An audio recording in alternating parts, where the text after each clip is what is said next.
order that he was planning to sign soon that is supposed to relieve between $10,000 to $20,000 in student loan debt for like millions of Americans. So and I found out that number that actually includes people that are in school right now. So past tuition, you can now or when this goes live, you'll be able to apply for relief. How many times? What do you mean? How many For times instance, can you apply? for the people that you said for right now, because I didn't know that part. I knew that it was 170. If you make 125,000 or less, You don't qualify. you do No, qualify. you qualify. You Yeah. qualify. 10,000 if it's just a regular loan, 20,000 if it's a Pell Grant. I knew that part, but you just threw me. If you're in school, you still can apply for it. So Yeah. my question would be, if they take 10,000 off of what you already owe, what about the once you graduate? Do you get to apply again to take the second half away, or like That's how a that hell work? of a question because I have no idea. There might be a plan for it, but then again, those people might have to suffer from the timing of it.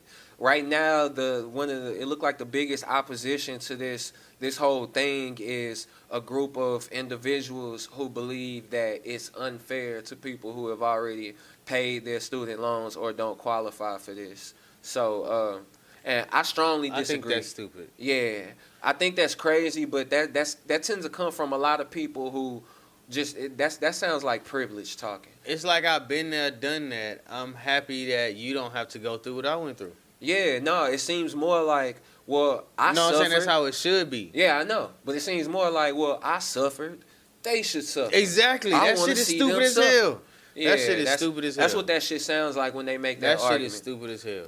Anyways, so yeah, just like you said, you got to make under 125,000 a year as an individual, or 250,000 as a Together. couple. Yeah. Yeah, and there's no exact date that this process is supposed to start, Up but to December 31st. he said it was going to be before the end of the year.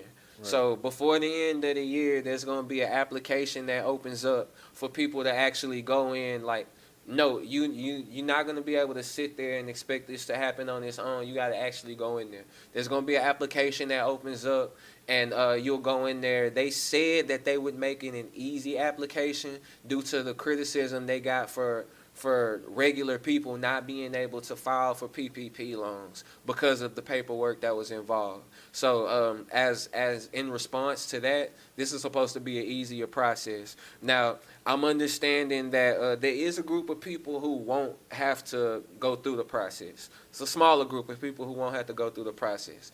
And those people are people who income was already verified. So your income would have been verified if you filled out a FAFSA between this year or last year, or if you signed up for or on the hold on student loans back in 2020. So if you applied for that, then they already have your income information, and if you filled out a FAFSA, you had to turn in that information. Those people won't have to do anything else. It's supposed to just happen for them.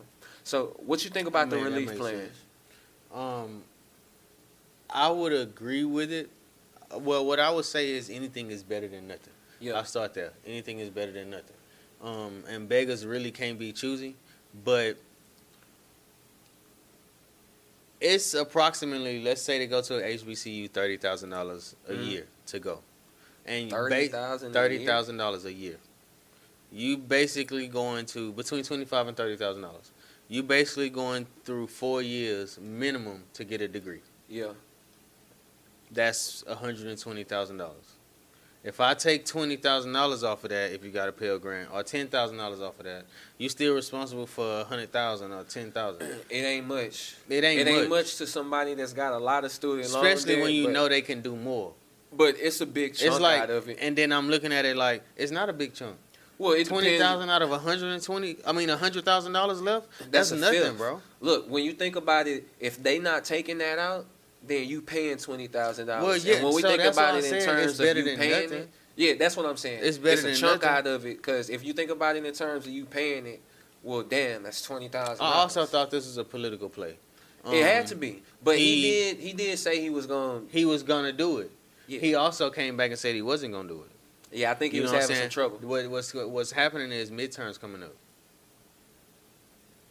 How you staying in good graces when you ain't done shit that you said you was gonna do this whole Approval time? rating, I gotta get him this little bit of, you know what I'm saying? I'm gonna just only give him a little bit, just enough to say I did something. Yeah, I ain't gonna do too much, just a little bit, just enough to say I did something because midterms coming up. Right. Once midterms is over, we start bullshitting a little bit, giving little crumbs here, little crumbs there. Y'all put me back in office, I go back to the same bullshit.